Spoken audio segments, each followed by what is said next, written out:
도로선의 일부 구간이 미개통으로 남아있는 가운데 도로 선형을 변경하는 방안이 검토되고 있어 사업 추진 여부에 관심이 쏠리고 있습니다. 산불 기획보도의 마지막 순서로 오늘은 대형 산불이 잦은 동해안 지역에서 산불에 강한 화력수 숲을 조성하는 방안을 알아봅니다. 강릉 지역구인 권성동 국회의원이 강원도 역대 국회의원 가운데 처음으로 국민의힘 차기 원내대표로 선출됐습니다. 강원도 시장 군수 선거에 도전하는 예비후보 85명 가운데 절반가량이 전과 기록을 가지고 있는 것으로 나타났습니다. 안녕하십니까. 뉴스데스크 강원입니다.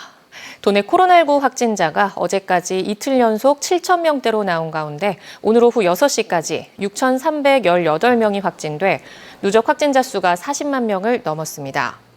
시군별로는 원주 1,663명, 춘천 1,271명, 강릉 790명, 속초 301명, 삼척 142명 등으로 누적 확진자 수는 40만 4,663명입니다. 오늘 0시 기준 중환자병상 가동률은 76%로 춘천과 원주, 강릉에 모두 15개 병상이 남아 있습니다. 산림청 국립산림과학원이 오늘부터 일요일까지 사흘간 영동 지역의 대형 산불 위험 예보를 발령했습니다. 대형 산불 위험 예보 주의보가 발령된 지역은 고성, 속초, 양양, 강릉, 동해, 삼척, 동해안 6개 시군입니다.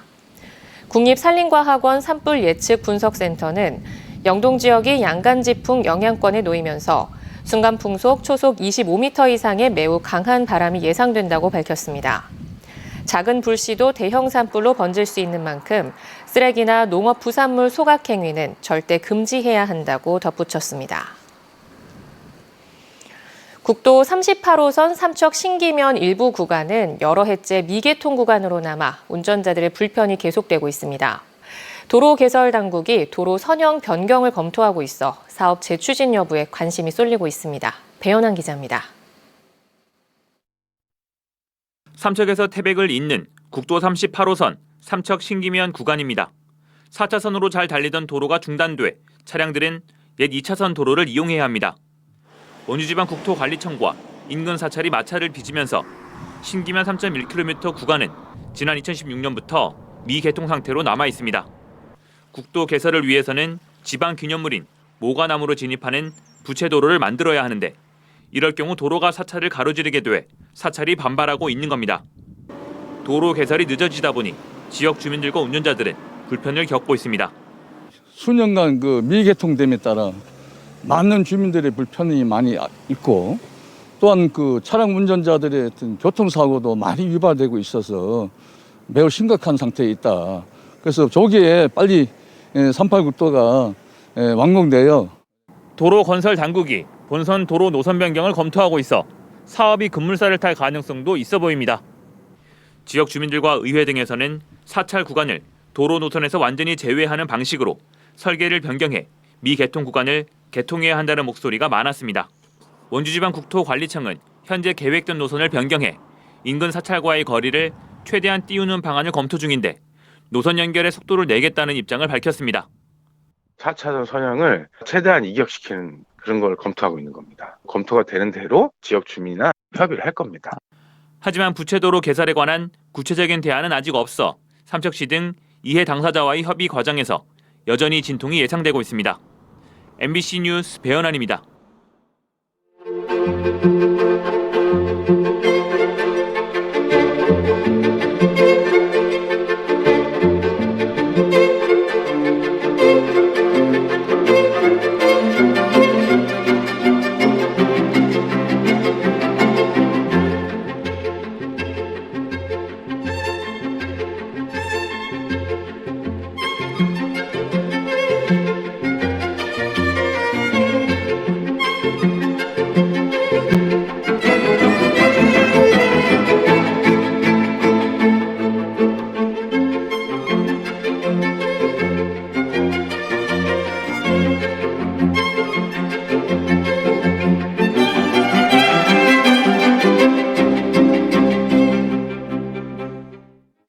동해안 산불 발생 한 달을 맞아 MBC 강원 영동이 마련한 기획보도 마지막 순서입니다. 한번 산불이 난 곳을 복원하려면 50년 이상 걸려 피해지를 복원할 땐 산불에 강한 화렵수로 숲을 만드는 게 중요합니다. 하지만 대형 산불이 잦은 동해안 지역은 화렵수를 심기 어려운 토양이어서 다시 침엽수로 복원하는 경우가 많은데 이를 해결하려는 다양한 연구들이 이루어지고 있어 관심입니다. 김민성 기자입니다. 시뻘건 불기둥이 소나무들을 거침없이 집어삼킵니다. 불길이 강한 바람을 타고 순식간에 산 전체로 번져나갑니다. 이처럼 소나무 같은 침엽수는 잎이 넓은 화렵수에 비해 불이 잘 붙고 일단 불이 붙으면 나무 전체가 거대한 불기둥으로 변해 대형 산불의 원인이 됩니다. 역대 대형 산불이 강원 영동 지역과 경북 지역에 많이 난 이유는 이 지역이 침엽수림이기 때문입니다. 이들 지역의 토양은 대부분 바싹 마른 마사토로 이루어져 불에 강한 화렵수림을 만들기가 어렵다 보니 산불 피해지도 침엽수림으로 다시 복원되고 있습니다. 그런데 최근 영동 지역에서 새로운 기술이 시도되고 있습니다. 지난 1996년과 2000년 대형 산불이 났던 강원도 고성군의 한 산. 원래 소나무림이었던 이곳에 화렵수인 참나무류를 심었습니다. 그런데 자세히 보니 땅을 파고 검은 숯가루를 넣습니다. 친환경 수친 바이오차라는 토양 보습제로 원래 농업 현장에서 쓰이는데 산불 피해지 복원 현장에서 활용하고 있는 겁니다. 이 지역은 전국 유일의 산불에 강한 내화수림을 조성하고 있는 연구지입니다. 화렵수림의 조기 생육 활착을 위해서 바이오차나 우드칩과 같이 다양한 토양 보습 처리를 지난 2019년 산불이 났던 강원도 강릉시 옥계면에서도 3년째 비슷한 연구가 이루어지고 있습니다. 내화수림대를 조성하기 위해서는 이제 화렵수를 좀 조성을 해야 되는데 그런 연구를 하기 위해서 이곳에 이제 소나무와 굴참나무를 비교를 해서 어느 조건에서 화렵수가 자랄 수 있는지. 지난 1996년과 2000년 대형 산불 피해를 입었던 강원도 고성군에서는 똑같이 소나무림이었던 곳을 나눠 한쪽은 자연복원, 한쪽은 소나무 인공조림이라는 각각 다른 복원 방식을 선택한 뒤 20년 동안 추적 관찰하고 있습니다. 하늘에서 내려다보니 그 차이가 선명합니다. 이쪽은 산불 피해 이후 20년 동안 그냥 놔둔 자연복원지, 이쪽은 소나무 인공조림지입니다. 소나무 조림지와는 달리 이쪽 자연복원지는 신갈나무와 굴참나무 같은 화렵수가 가득 들어차 있습니다. 이 숲에는 원래 소나무와 참나무류가 같이 있었는데 척박한 환경에서도 햇빛을 독차지하며 잘 자란 소나무가 산불로 사라지자 화렵수인 참나무류가 이후 높이 자란 겁니다. 지금 현재 50-60% 정도 수준을 보이고 있기 때문에 앞으로 한 20-30년 정도를 더 기다려봐야 회복의 수준을 알 수 있을 것 같고요. 그보다 중요한 것은 산불이 나지 않는 것이겠죠. 이번 동해안 산불 현장을 산불 이전의 숲으로 되돌리려면 2070년이 훌쩍 지나야 합니다. 산불을 내지 않고 산을 온전히 지키는 것이 무엇보다 중요한 과제라는 걸 모두에게 일깨워주고 있습니다. MBC 뉴스 김인성입니다.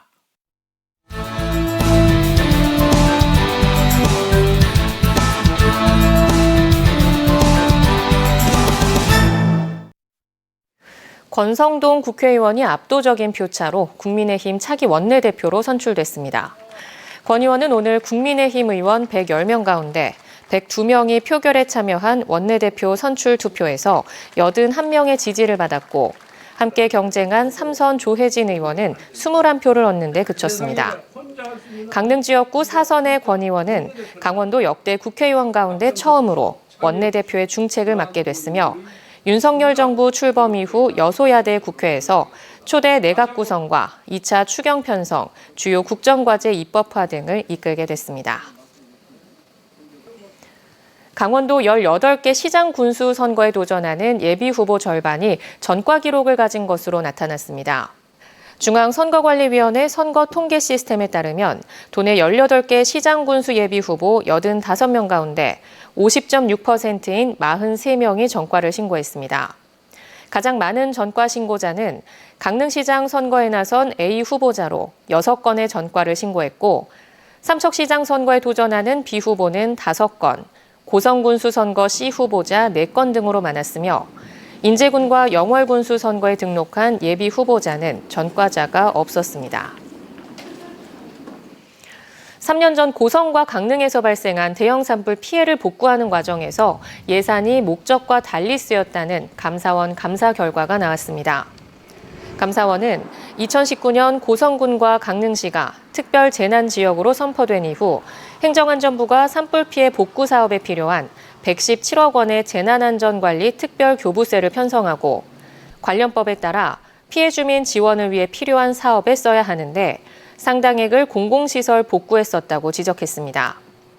감사원은 중앙정부와 지자체가 분담한 재난안전관리 특별교부세가 목적에 맞지 않고 시급하지도 않은 사업에 잘못 사용되는 결과가 초래됐다며 행정안전부에 주의 조치를 내렸습니다. 강릉시가 문화체육관광부와 한국관광공사가 선정한 국내 첫 무장애 관광도시로 선정됐습니다. 강릉시는 무장애 테마형 관광버스와 관광약자를 위한 편의시설 등 무장애 교통수단으로 관광지와 숙박, 식음료 공간을 연계하는데 3년 동안 최대 40억 원을 지원받아 투입할 계획입니다. 이번 공모에서 강릉시는 바다와 커피 등 관광 자원과 탄탄한 사업 추진 조직을 갖춘 점에서 좋은 평가를 받았습니다. 강릉시는 지원 사업이 끝나더라도 관광 인프라 개선을 통한 안내센터 구축과 여행 상품 개발을 통해 교통약자들에게 불편함이 없는 관광 도시를 조성하겠다고 밝혔습니다. 2022년도 제1회 초중고졸 검정고시가 오는 9일 도내 8개 시험장에서 실시됩니다. 이번 시험에는 초졸 60명, 중졸 249명, 고졸 836명 등 1,145명이 지원했고 시험장은 강릉지구 동명중, 춘천지구 춘천중, 원주지구 버들중으로 코로나19 확진자와 자가격리자를 위한 별도 시험장 1곳과 교도소 3곳, 소년원 1곳에서도 시험이 실시됩니다. 합격자 발표는 다음 달 10일 강원도 교육청 홈페이지에서 확인할 수 있습니다.